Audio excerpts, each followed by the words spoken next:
Saudara-saudara umat-umat Tuhan di mana saja Anda berada, tidak terasa kita berada pada malam yang ketiga dalam KKRNet daerah misi Papua. Saudara-saudaraku yang kekasih, sebelum kita memulai satu judul yang menarik pada malam hari ini, mari kita satu dalam doa. Bapa kami dalam surga, Allah yang kami percayai, Allah yang telah menampakkan wajahnya di dalam perjalanan kehidupan kami di sepanjang hari ini. Allah yang telah memberikan kami matahari untuk menyinari planet kami. Kami tiba pada malam ini, kami akan membahas dan merenungkan firman-Mu. Biarlah kuasa roh Tuhan menjadi bagian kami dan umat-umat Tuhan di mana saja mereka berada, yang sementara mendengarkan pekabaran ini, kiranya mereka diberkati. Di dalam nama Yesus kami berdoa. Amin. Saudara-saudaraku yang kekasih di dalam Tuhan, tidak terasa kita berada pada malam yang ketiga dalam KKRNet daerah misi Papua. Kita bersyukur, berterima kasih kepada pimpinan daerah, Ketua Sinode Gereja Masih Advent ke-7 daerah misi Papua, Pendeta Willy Swebu, Sekretaris Daerah Misi Papua, Bapak Pendeta Hermanus Seidui, dan juga Bapak Bendahara Sinode Papua, Gereja Masih Advent ke-7, Bapak Edwin Lasut, yang sudah mensupport akan kebaktian kebangunan rohani di sepanjang 2 minggu ke depan.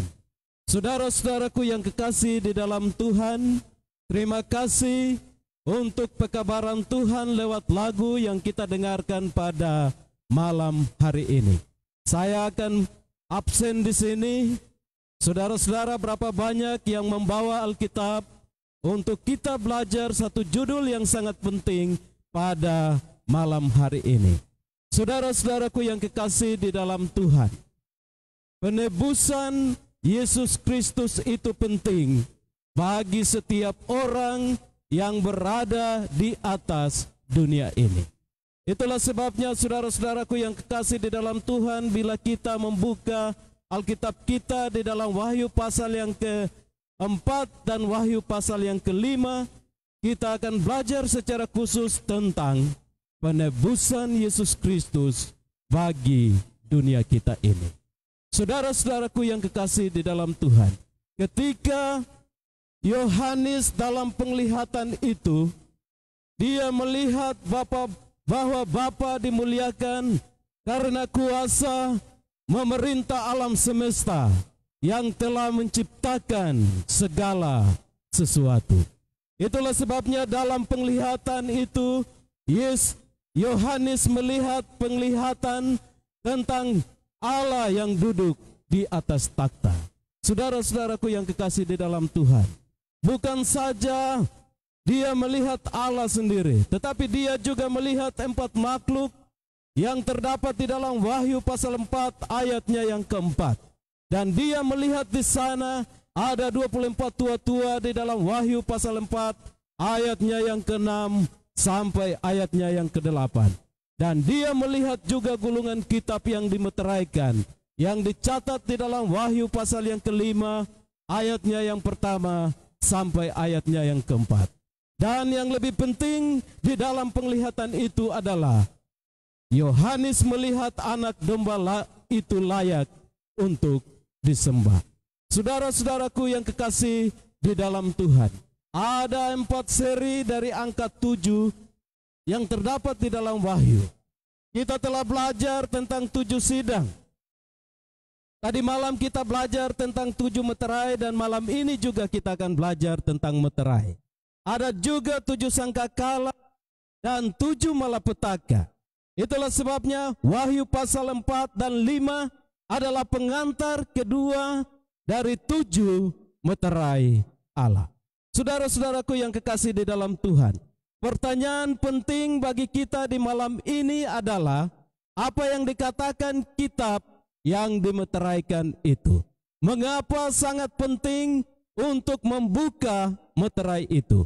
Mengapa anak domba satu-satunya layak yang bisa membuka meterai itu. Saudara-saudaraku yang kekasih di dalam Tuhan, pintu mana yang terbuka? Pintu yang di mana? Pintu apa yang di surga yang sementara Yohanes lihat terbuka? Pada malam hari ini kita akan membahas di dalam Ibrani pasal yang ke-8 ayatnya yang kedua. Bait di surga yang dibuat Allah dan bukan manusia. Wahyu pasal 8 ayat 2 yang melayani ibadah di tempat kudus, yaitu di kemah sejati yang didirikan oleh Tuhan dan bukan manusia. Saudara-saudaraku yang kekasih, inilah adegan Ka'bah. Kalau kita belajar di dalam kitab Wahyu, pasal yang pertama sampai pasal yang ketiga, Yesus berada di antara 7 kaki dian. Wahyu pasal yang keempat sampai Wahyu pasal 8, Yesus membuka 7 meterai oleh takhta. Wahyu pasal 8 sampai Wahyu pasal 9, Yesus berdiri di antara altar emas dan mengirimkan 7 sangkakala. Wahyu pasal 11 sampai Wahyu pasal 14, tabut perjanjian yang di dalamnya ada 10 hukum Allah yang akan dipergunakan untuk menghukum mereka yang melanggar 10 hukum Allah. Saudara-saudaraku yang kekasih di dalam Tuhan, Wahyu pasal 15 sampai Wahyu pasal yang ke-21, tempat kudus terbuka, memungkinkan malaikat untuk memberikan malapetaka terakhir dan masa pintu kasihan ditutup. Dan kalau kita belajar di dalam Wahyu pasal 21 sampai 22, tidak ada bait suci lagi di surga. Saudara-saudaraku yang kekasih di dalam Tuhan, mari kita masuk di dalam pekabaran kita pada malam hari ini, di dalam Wahyu pasal 4 ayatnya yang pertama. Apa yang harus segera terjadi? Ini adalah pengenalan dari 7 meterai, kelanjutan dari pekabaran yang disampaikan oleh pendeta Dimara dalam Wahyu pasal 2 ayatnya yang ketiga. Sebelum meterai dibuka, ada adegan indah dari ruangan takhta Allah dengan semua makhluk surgawi memuji Allah. Saudara-saudaraku yang kekasih di dalam Tuhan, di manakah ruangan takhta Allah itu ada? Ada 7 obor api di hadapan takhta. Bilik maha kudus tidak dibuka. Tetapi kalau kita membaca di dalam Wahyu pasal yang ke-11, ini adalah bilik kudus. Saudara-saudaraku yang kekasih di dalam Tuhan, gambaran Dia yang ada di takhta dalam Wahyu pasal yang ke-4 ayat 3 sampai 6. Di sana dicatat tentang 24 tua-tua, mereka memakai pakaian putih. Orang-orang ini adalah orang-orang yang dibangkitkan ketika Yesus dibangkitkan di dalam kebangkitannya. Saudara-saudaraku yang kekasih, Wahyu pasal 4 ayatnya yang keempat. Dan sekelilingi takhta itu ada 24 takhta. Dan di takhta-takhta itu duduk 24 tua-tua yang memakai pakaian putih dan mahkota emas di kepala mereka. Ayatnya yang kelima di dalam Alkitab. Dan dari takhta itu keluar kilat dan bunyi guru yang menderu. Dan 7 obor menyala-nyala di hadapan takhta itu. Itulah ketujuh roh Allah. Saudara-saudara pendengar di mana saja Anda berada, bukan masalah 7. Tetapi bila kita belajar di dalam komentar-komentar Alkitab, 7 adalah angka sempurna. Ini adalah roh Allah yang dikirim khusus oleh Tuhan untuk mendampingi murid-murid di dalam menyampaikan pekabaran Tuhan di atas dunia ini. Ayatnya yang ke-6. Dan di hadapan takhta itu ada lautan kaca bagaikan kristal, dan di tengah-tengah takhta itu ada 4 makhluk yang penuh dengan mata. Saudara-saudaraku yang kekasih di dalam Tuhan. Ini adalah pekabaran Tuhan yang sangat luar biasa, yang dapat menolong saya dan saudara di dalam perjalanan kehidupan kita, untuk tetap mengatakan bahwa Allah di surga yang telah menciptakan segala sesuatu yang ada di atas dunia ini. Ayatnya yang ke-7, adapun makhluk yang pertama sama seperti singa, dan makhluk yang kedua sama seperti anak lembu, dan makhluk yang ketiga mempunyai muka seperti manusia, dan makhluk yang keempat sama seperti burung nasar yang sedang terbang. Ayatnya yang ke-8, dan keempat makhluk itu masing-masing bersayap 6, sekelilingnya dan di sebelah dalamnya penuh dengan mata-mata, dan dengan tidak henti-hentinya mereka berseru siang dan malam, dan lagu yang keluar dari mereka adalah kudus, kudus, kuduslah Tuhan yang maha kuasa, yang sudah ada dan yang ada dan yang akan datang ke planet kita ini. Saudara-saudaraku yang kekasih di dalam Tuhan, mari kita melihat singa, lembu, manusia, dan burung nasar. Yesaya pasal 6 mencatat 6 sayap seperti yang Yohanes lihat. Kemudian di dalam Yehezkel pasal yang pertama dan juga pasal yang ke-10, 4 kepala, 4 sayap. Simbol dari singa adalah kekuatan, lembu adalah layanan, manusia adalah kecerdasan, elang menggambarkan kecepatan yang sangat luar biasa. Mungkin mereka adalah serafim atau kerubim. Setan, kalau saudara-saudara dia jatuh ke dalam planet kita ini, di dalam Yeskel pasal 28 ayat 12 sampai 14, setan adalah bagian dari 4 makhluk yang selalu memuji Allah sepanjang waktu, dan di dalam mulutnya keluar kudus, kudus, kuduslah Allah. Saudara-saudaraku yang kekasih, kalau kita tarik dan gambarkan perjalanan bangsa Israel, panji-panji ada 4 divisi suku Israel. Kerbau melambangkan Efraim dari barat, elang dan dari utara, dan manusia atau men Ruben dari selatan, singa Yehuda dari timur. Saudara-saudaraku yang kekasih, di takhta itu ada tanda pelangi.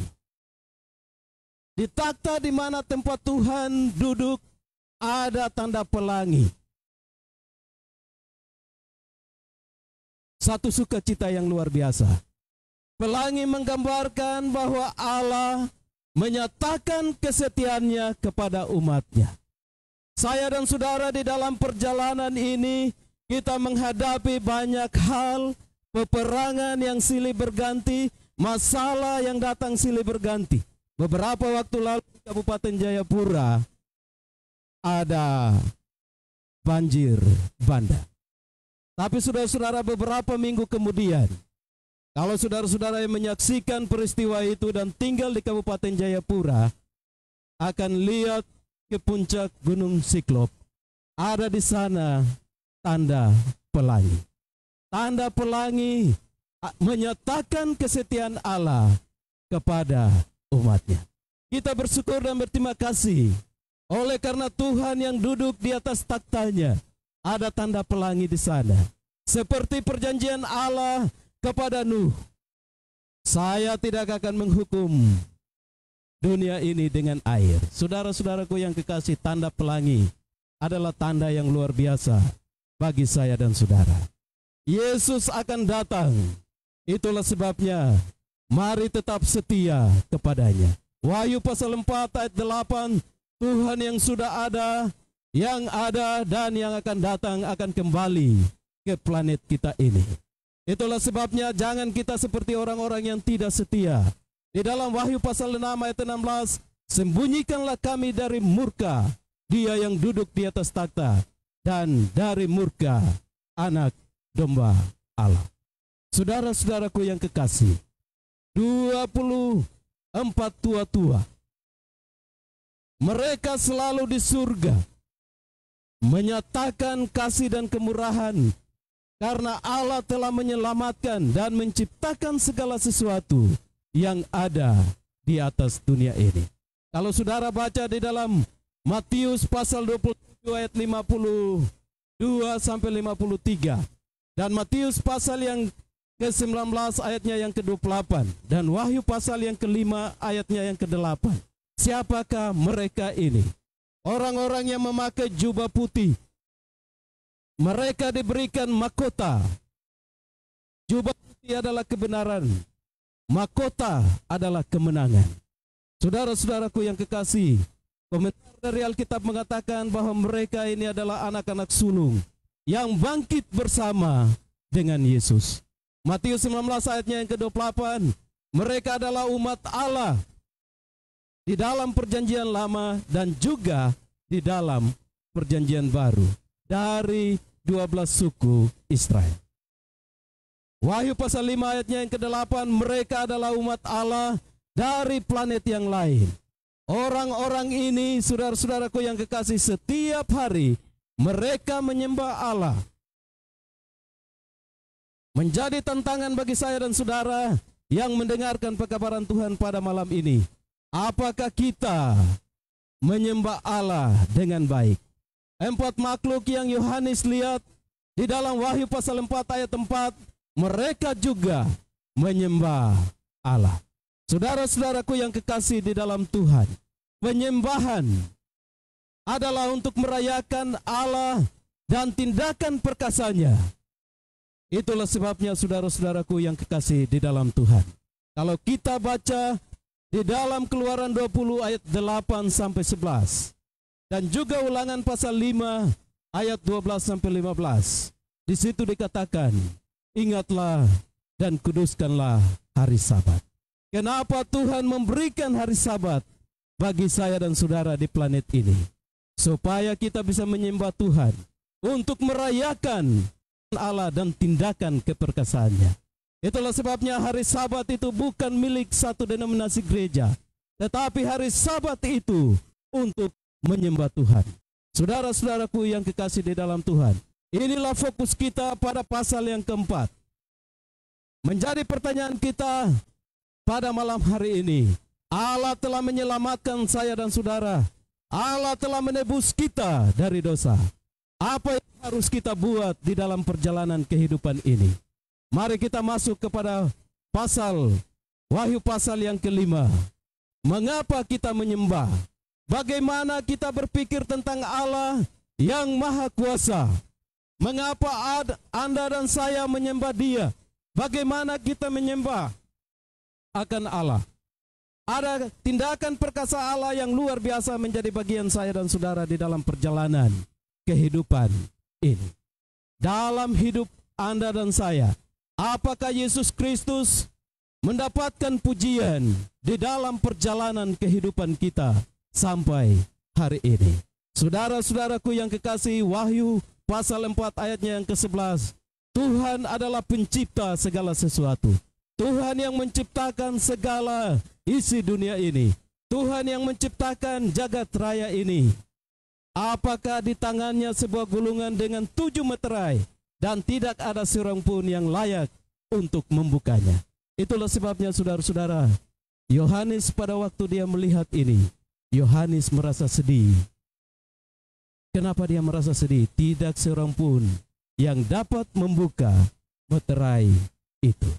Saudara-saudara yang dikasihi oleh Tuhan, Wahyu pasal 5 ayatnya yang pertama, gulungan dengan 7 meterai ditulis sebelah menyebelah. Kita bisa membaca dari belakang meterai ini. Saudara, sangat luar biasa.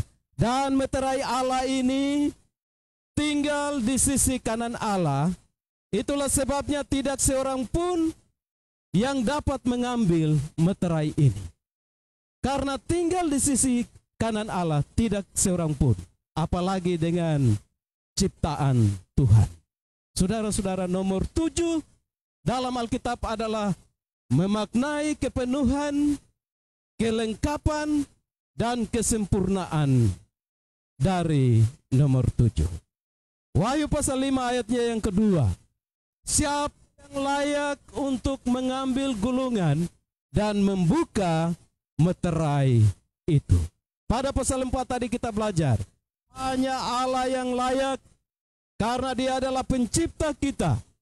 Dia penuh dengan kemuliaan, Dia penuh dengan kehormatan, Dia penuh dengan kekuasaan, Dia penuh dengan puji-pujian, kepemimpinan dan posisi, dan tugas khusus ini diberikan ke ayat 3 dan 4. Tidak ada yang bisa membuka gulungan itu. Apakah gulungan itu di luar kekuasaan Allah? Saudara-saudaraku yang kekasih di dalam Tuhan, apa isi dari kitab yang dimeteraikan itu? Saya kutip dari pena inspirasi, tulisan atau manuskrip dari seorang penulis rohani, yaitu Ellen G. White. Dia menuliskan apa yang ada dalam kitab yang dimeteraikan itu adalah sejarah pemeliharaan Allah bagi umatnya. Saudara, sangat luar biasa. Sejarah pemeliharaan Allah bagi umatnya. Sejarah pemeliharaan Allah bagi saya dan saudara di dalam perjalanan kehidupan kita. Dan yang kedua, sejarah nubuatan bangsa-bangsa. Dan yang ketiga, sejarah dari berdirinya gereja Allah. Saya mengajak saudara-saudara untuk pada besok malam, saudara tetap berada pada posisi yang sama dengan HP yang ada untuk belajar sejarah nubuatan bangsa-bangsa dan sejarah dari gerejanya yang akan disampaikan oleh pendeta Leroy Mapalei. Saudara-saudaraku yang kekasih di dalam Tuhan, Yohanes menangis. Kenapa dia menangis? Karena tidak seorang pun yang dapat membuka meterai itu. Hanya singa dari suku Yehuda telah menaklukkan. Tunas Daud, keturunan Daud. Yesaya pasal 11 ayatnya yang pertama, cabang keturunan Daud. Yeremia dan Sakaria menuliskan cabang bagi Mesias, yaitu raja dan imam, Mesias yang sempurna yang dapat membuka meterai itu. Anak domba Allah di tengah-tengah kerumunan surgawi. Ada satu seperti anak domba, 7 tanduk, menunjukkan otoritas kudus dari Allah. 7 mata adalah pengetahuan kudus. 7 roh adalah roh yang dikirim untuk menolong saya, saudara, sampai saat ini. Itulah sebabnya pujian kepada anak domba. Kerumunan surgawi memuji anak domba. Doa para orang suci juga menyembah kepada domba yang telah disembelih. Kenapa, saudara-saudara? Oleh karena keprihatinan Yesus terhadap sejarah umat Allah di dalam perjalanan kehidupan mereka. Saudara-saudaraku yang kekasih, pertanyaan perenungan kita malam ini adalah, anak domba itu layak untuk disembah. Mengapa disembah? Yang pertama adalah dia telah disembelih.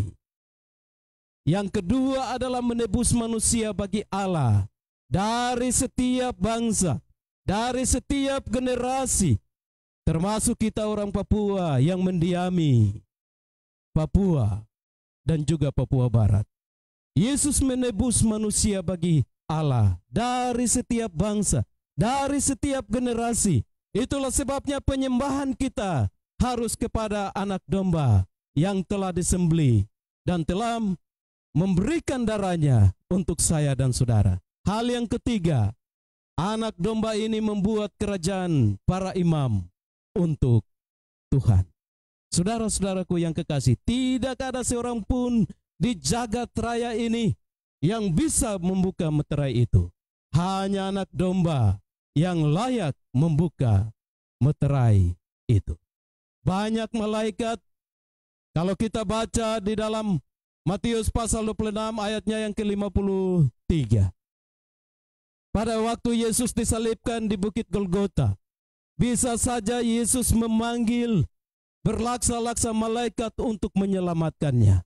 Tetapi saudara-saudaraku, hanya untuk kita yang ada di planet ini, hanya untuk jagat raya kita, Yesus datang untuk menyelamatkan kita. Itulah sebabnya penyembahan kita harus kepada anak domba yang telah menebus saya dan saudara. Wahyu pasal 5 ayatnya yang ke-11, Tuhan sementara memegang kendali dunia ini. Jangan khawatir saudara-saudara yang percaya kepada Tuhan.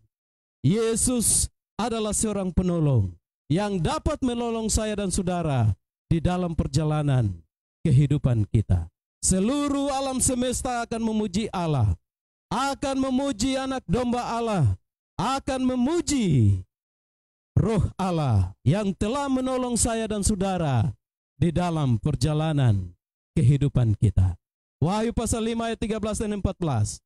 Meskipun tampak seolah-olah hal yang kacau di bumi ini, bumi kita ini sementara kacau saudara-saudara. Banyak peperangan, banyak masalah yang terjadi. Tidak lupa juga saudara-saudara, kita sementara mengalami musibah yang terjadi, yaitu COVID-19. Saudara-saudaraku yang kekasih, bumi kita ini kacau.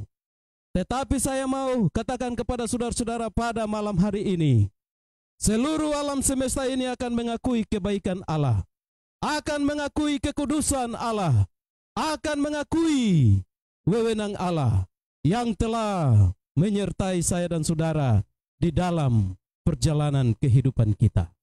Wahyu pasal 3, Wahyu pasal 5 ayatnya yang ke-13.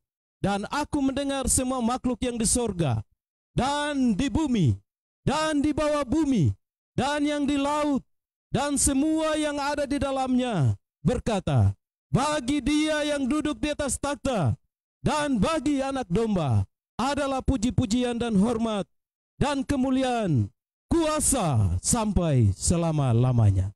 Ini adalah sebuah lagu yang dinyanyikan oleh mereka yang duduk mengelilingi takhta itu. Selalu keluar dari bibir mereka puji-pujian, hormat dan kemuliaan bagi anak domba yang telah memberikan kesempatan dan waktu bagi mereka dan juga bagi saya. Saudara-saudaraku yang kekasih, ketika lagu ini dinyanyikan, 20 tua-tua itu jatuh tersungkur dan menyembah Allah. Saudara-saudaraku yang kekasih di dalam Tuhan, suatu hari nanti kita akan berada di surga. Kita akan memuji akan Allah. Kita akan menyembah Tuhan atas kebaikan, atas kuasanya. Lebih khusus, kasih karunia yang Tuhan berikan bagi saya dan saudara di dalam perjalanan kehidupan ini.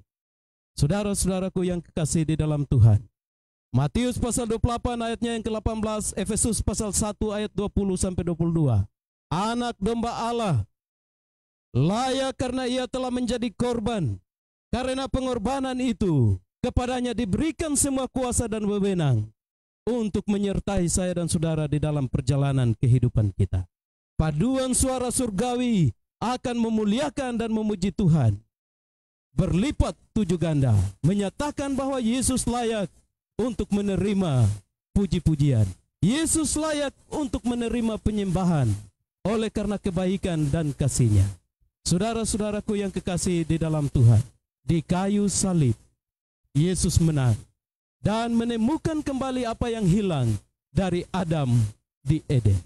Dia akan memperkenalkan kepada Bapanya, dan Yesus akan menjadi pengantara bagi saya dan saudara. Ibrani pasal 7 ayatnya yang ke-25. Saudara-saudara yang kekasih di dalam Tuhan, tidak terasa pekabaran malam ini sudah hampir selesai. Tetapi saudara-saudaraku yang kekasih di dalam Tuhan, saya masih mengundang saudara untuk datang pada besok malam, mempelajari satu judul yang sangat luar biasa yang akan kita dengarkan oleh hambanya Pendeta Leroy Mapalei. Saya akan membaca sebuah kutipan rohani. Harga penebusan kita itu tidak akan disadari sampai orang-orang tebusan itu kelak berdiri dengan penebus yang kekal. Mereka akan memancarkan ke dalam panca indera kita. Semua ini adalah kepentingan kita, bahwa ia bukan saja meninggalkan istana surga, melainkan mengambil resiko kegagalan dan kematian yang kekal untuk menebus kita. Pada masa kelak itu pun akan meletakkan semua mahkota di kakinya, serta menyanyikan nyanyian anak domba yang telah disembelih, yang layak untuk menerima kuasa, yang layak menerima kekayaan dan hikmat, dan juga kekuatan, hormat dan kemuliaan, puji-pujian. Saudara-saudaraku yang kekasih di dalam Tuhan, kalau 4 makhluk yang tercatat di dalam Wahyu pasal 4 ayat 4 mereka menyembah Allah. Kalau 24 tua-tua itu menyembah Allah sampai mereka bersujud dan membuka mahkota mereka. Tantangan bagi saya dan saudara yang hadir pada malam hari ini, apakah saudara rindu untuk menyembah Tuhan? Apakah saudara rindu untuk menyembah Yesus yang telah memberikan darahnya bagi saya dan saudara? Kalau orang-orang suci ini sujud menyembah Tuhan dan mereka dari kepala mereka, tantangan bagi kita yang hidup di planet ini, apakah kita sanggup melakukan hal yang sama seperti yang mereka lakukan? Setiap hari, setiap waktu di surga, mereka terus menyembah Allah, karena Allah layak menerima puji-pujian, hormat dan kemuliaan untuk selama-lamanya. Saudara-saudaraku yang kekasih di dalam Tuhan, tidak ada cara lain. Penyembahan kita kepada Yesus harus tepat pada waktunya, yaitu hari Sabat Tuhan yang suci. Kita harus terus datang untuk menyembah Tuhan di bumi ini. Kalau kita lakukan terus-menerus, akan menjadi kebiasaan bagi saya dan saudara. Ketika nanti kita berada di surga, kita diberikan jubah putih, kita diberikan mahkota kemenangan. Kita akan terus memuji Allah karena kebaikan dan kasih-Nya. Kiranya Tuhan memberkati saudara-saudara yang ada di studio. Kiranya Tuhan memberkati para pendengar di mana saja Anda berada, baik di kota, di desa, di tempat terpencil. Sementara mendengarkan pekabaran Tuhan ini, persiapkanlah diri Anda untuk terus menyembah Tuhan. Persiapkanlah diri Anda untuk menyembah anak domba Allah. Persiapkan diri Anda untuk menyembah Roh Allah yang telah menuntun dan memberkati kita di dalam perjalanan kehidupan sampai hari ini. Saudara-saudaraku yang kekasih, pada malam ini, kalau saudara tidak mendengar tidak apa-apa. Tapi besok malam, jangan. Saudara harus hadir tepat waktu untuk mendengarkan pekabaran Tuhan. Saya mengajak saudara-saudara, mari kita tunduk kepala dan berdoa. Bapa kami dalam surga, Allah yang menciptakan langit dan bumi, hormat dan puji-pujian kami diberikan kepadamu. Oleh karena rahmat dan kasih-Mu, darah-Mu yang mengalir di Bukit Golgota bagi setiap umat Tuhan yang datang menyerahkan diri mereka kepada Tuhan. Biarlah pekabaran Tuhan di dalam Wahyu pasal 4 dan Wahyu pasal 5 mempersiapkan kehidupan kami untuk menyembah Allah lebih baik. Mungkin di waktu-waktu lalu kami tidak menyembah Allah, tidak menyembah Yesus dan Roh-Nya. Pada saat ini ketika pekabaran Tuhan ini kami dengar dan membacanya, kiranya menjadi kekuatan iman bagi kami, menjadi kekuatan iman bagi umat-umat Tuhan yang sementara mendengar pekabaran malam ini. Kiranya mereka diberkati dan hormat bagi Allah yang hidup. Di dalam nama Yesus kami berdoa. Amin.